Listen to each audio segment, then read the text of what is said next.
Alexandre Morin-Villouellette. Journaliste dévoué, il n'a pas peur de se brûler. Il touche à tous les sujets chauds de l'actualité. On parle à Francis Gosselin, notre économiste et animateur d'une émission ici à Cube. Salut Francis. Salut Alex. Écoute, toi aussi, ça t'a interpellé les revendications de M. Trump? Tu vois, je cherchais le bon terme pour expliquer tout ça parce que c'est un discours enflammé qu'il a tenu en fin de semaine. Toi, t'as accroché particulièrement à son passage sur le canal de Panama. Oui, ben effectivement, je sais pas s'il y avait beaucoup d'autres passages là, économiques, du moins, là, qui méritaient mon attention, mais je t'avouerai que celui-là m'a un peu surpris. Le canal de Panama, faut rappeler, ça a été construit par les États-Unis le siècle dernier, en 1904, pour la modique somme de 375 millions de dollars, à peu près le même prix que SAC-Click, là, si tu veux un ordre de grandeur.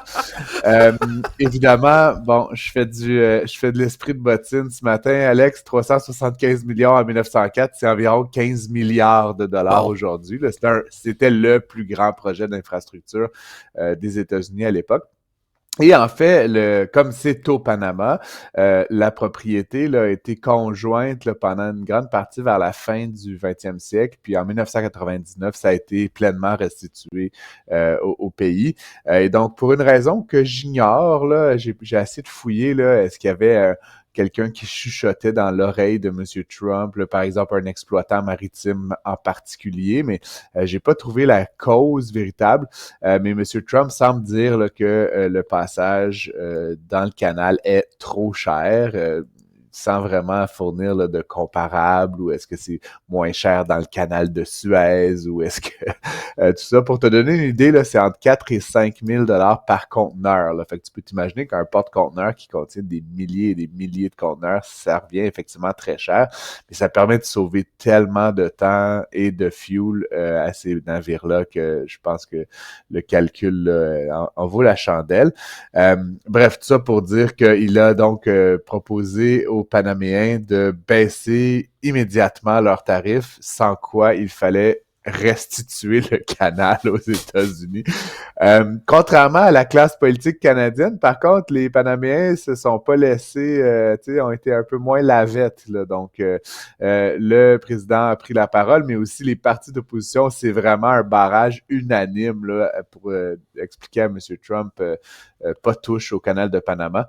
Évidemment, Alex, on comprend pas vraiment si il devait mettre sa menace à exécution, là, est-ce que ça serait par la voie militaire ou ça serait très définitivement illégal, là, tu comprends? C'était un territoire souverain qui a été légalement restitué au Panama. C'est comme si la France menaçait d'aller prendre l'Algérie. Là. Oui, non. On prend la Nouvelle-France. Pas, là. On s'est fait voler ça, la Nouvelle-France. Là. Les Anglais nous ont pris ça il y a un bout. On va revenir conquérir le Québec. Non, on s'entend, c'est quelque chose qui a pas de bon sens. En même temps, les déclarations intempestives de Donald Trump, elles servent à quelque chose. T'sais. C'est comme botter la fourmilière. Puis là, ça se met tout le monde se met à s'énerver partout puis réagit. Mais quand même, Guillaume Lavoie, notre collègue, tantôt me rappelait des choses intéressantes. Le canal était déficitaire quand c'était les États-Unis qui l'opéraient. Puis maintenant, il fait là, une grande partie du PIB du Panama de nos jours. Je veux dire, ils ont l'air de quand même bien l'exploiter de leur côté. Chose certaine, c'est une déclaration qui fait jaser, fait réagir, à voir exactement là, dans quel ordre d'idées ça s'exécuterait une menace comme ça si jamais ils décident de la mettre à exécution. Les bureaux de Juste pour rire, on oublie qu'on s'est placé sous la protection des créanciers du côté de Juste pour rire. On est en train de liquider les actifs, mais ça se passe pas super bien. Ben, c'est compliqué, puis évidemment, tu connais le bâtiment comme moi, Alexandre, qui est sur Saint-Laurent, au coin de Sherbrooke. Un bâtiment très iconique, drôlement fait, hein? Je sais pas si tu l'as déjà visité à l'intérieur. C'est pas une tour à bureau là, classique. Évidemment, c'est un bâtiment qui est patrimonial, puis évidemment, il y a tout le poids de l'histoire. Là. Faut-il trouver un usage à un bâtiment comme celui-là.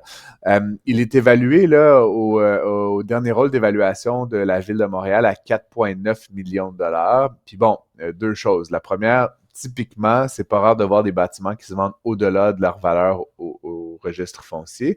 Mais en ce moment, l'immobilier commercial, comme on le sait, ne vit pas ses meilleures années. Donc, ça serait à voir si cette évaluation est juste. Et donc, bref, je passe. Il y a pour l'instant une hypothèque de premier rang de la Banque de développement du Canada pour 1,9 million de dollars. Donc, on est bien loin, là. C'est certain qu'il va pouvoir y avoir un revenu supérieur à ça. Mais il y avait un acheteur là, qui s'était présenté et qui, manifestement, là, a obtenu une information, on ne sait pas laquelle, mais qui souhaite se désister là, donc de la promesse d'achat. C'est devant les tribunaux et tout ça. Et là, ce qui se passe, c'est que le syndic, si tu veux, là, l'organisation qui est en charge de liquider là, cet immeuble, qui est PwC, demande à ce que M. Jin, donc l'acheteur présumé, là, leur verse les 200 000 $ de caution là, qui avaient été déposés là, dans le cadre de la transaction. Donc, bref, c'est de la chicane. Et donc, ça fait en sorte que l'immeuble risque d'être remis à vendre et donc repartir le processus une deuxième fois. Ça semble pas se presser au portillon pour l'acheter. Je sais pas si on pourrait déménager les studios de Cube là-dedans éventuellement, mais mais tu vois ce que je veux dire, tu sais, c'est un drôle d'immeuble, drôlement localisé, avec un drôle d'historique, donc ça se presse pas, là. Il n'y a pas une ligne devant la porte comme pour un 3,5 sur le plateau, là. Donc on va suivre évidemment cette affaire-là, mais ça reste, tu sais, c'est vraiment au cœur de la ville, au cœur de Montréal, donc ça serait intéressant que ça soit pas vacant là, pendant des décennies. Donc c'est un dossier à suivre, évidemment. Ouais, effectivement, ça vient avec toutes sortes de contraintes étranges, ce bâtiment-là. Là, ton prochain sujet, Francis, c'est le genre d'enjeu qui me fait sortir de mes gonds. Je t'avertis tout de suite, là. On parle de projets informatiques au Québec. Si vous pensez que ça a coûté cher en 2024, attachez votre truc avec de la broche, ça va être pire en 2025. Ouais, ben, écoute, c'est sûr que bon, c'est dans sous la plume de notre collègue Gabriel Côté au Journal de Montréal là, qui fait un peu une recension des projets informatiques en 2024.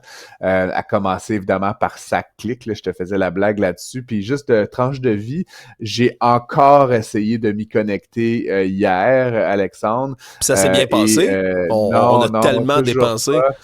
En fait, mon compte Click Secure Entreprise, parce que la voiture est au nom de l'entreprise, avait pas l'autorisation de communiquer avec sa Click. Fait que là, j'ai demandé à mon compte. En fait, c'est depuis vendredi, là, c'est une saga. Et donc là, hier soir, j'ai réussi à me connecter et là, à autoriser la SAQ à m'autoriser à me connecter à sa Click lors d'une première connexion et là, ce matin, ça me disait que ça ne fonctionnait pas. Mais je pense qu'il y a probablement 2 fonctionnaires qu'il faut qu'ils s'appellent là, pour dire « Hey, Francis, là, il a-tu cliqué à la bonne place? » Puis là, l'autre, il va dire « Ah, attends, laisse-moi, je te reviens. » Puis là, tu sais, puis là, il va aller se faire un café. Puis là, il va checker ça dans son Excel. Bref, j'ai toujours pas accès. J'aime ça, continue, je t'interrompais pas. J'aimais ça, ton histoire, elle s'en allait où, là, il se fait un café, il prend son... Mais c'est ridicule, Francis, tu vois, regarde, tu le vis toi-même comme citoyen qui paye ses taxes, qui paye ses impôts, dans une partie de son argent collectif s'en va dans la SAC, dans sa clique, qui, soit dit en passant, la SAC, on l'a appris la semaine passée, ferme des points de service un peu partout au Québec, particulièrement en région, en disant... Ah, les gens n'ont plus besoin de venir nous voir en personne. Ça marche bien, notre site SAC-Click. Non, il marche pas bien. Ça me rend fou. Puis là, si tu fais la somme de tout ça, parce que tout ça est comme un peu interrelié, c'est comme un immense spaghetti incompréhensible, parce que là, les SAC-Click, Click Secure, authentification gouvernementale, puis là, tu sais, j'ai Francis le citoyen, Francis l'entrepreneur, Francis le chroniqueur. Fait que là, tu sais, j'ai comme 42 accès. Tu sais, je me dis, tu sais, on a... Juste dans SAC-Click, on a mis $1,5 milliard de dollars. Je veux dire, je connais des startups qui, pour 50 000 $ sont capables de faire des interfaces plus conviviales que ça. Je comprends qu'il y a une base de données derrière. Je comprends qu'il faut que ça soit sécurisé, mais bordel de merde. Et donc, je t'avoue là, que je m'étais fait une résolution avant la fin de l'année de me connecter à SAC-Click et là, au terme d'un week-end de péripéties, je n'y peux toujours pas. S'il y a quelqu'un de la SAQ qui nous écoute, je peux te donner mon numéro de téléphone en ondes. Je blague. Mais tu comprends, appelez-moi, I want help. Mais non, c'est ça. Fait que je crains que 2025 ne sera pas bien mieux. Ouais, puis on aurait pu passer longtemps à énumérer les millions, les dizaines, les centaines de millions même sur des projets informatiques au Québec. Puis c'est une entrevue que j'avais fait avec quelqu'un qui travaille dans ce domaine-là cet été en termes de start-up, justement, là, d'offres de services puis de chantiers informatiques. Quand c'est gros comme ça, lui m'expliquait qu'au Québec, on a un problème. On veut toujours faire le chantier faramineux, gigantesque, d'un coup, dans un bloc, un projet, un contrat à une firme. Alors que, en vérité, on devrait commencer par morceler tout ça. Prendre chaque étape du projet, chaque morceau, le faire petit à petit pour être capable, justement, non seulement d'engager des entreprises d'ici qui travaillent là-dedans, au lieu d'aller chercher les recours de d'autres firmes internationales qui viennent, là, ils vont te bâtir ton projet, mais pour avoir un suivi technique après, si tu as des problèmes, la personne qui s'occupait de ton projet est rendue au Panama, en Suisse, quelque part, en train de faire un autre site. Tu peux plus avoir de l'aide directe. En train de nager dans le canal, Alex. Tout est dans tout. Et bref, sur ce, je vais aller acheter mes derniers canaux de Noël sur le panier bleu. Oh non! Là, t'es chien un peu, Francis. Là, tu tires sur l'ambulance. Écoute, on va te laisser effectivement vacant tes occupations. Allez essayer de te connecter à SACLIC et puis on peut t'écouter, nous, un peu plus tard? Oui, à 15h en ondes jusqu'à 18h pour l'émission du retour. J'ai des très bons invités de confirmer pour cet après-midi. On va parler de la fusion de Honda-Nissan. On va parler du canal de Panama avec un expert également. Fait que soyez à l'antenne. Puis moi, je continue de t'écouter, Alex, jusqu'à la fin de ton émission. Un plaisir, Francis. Salut.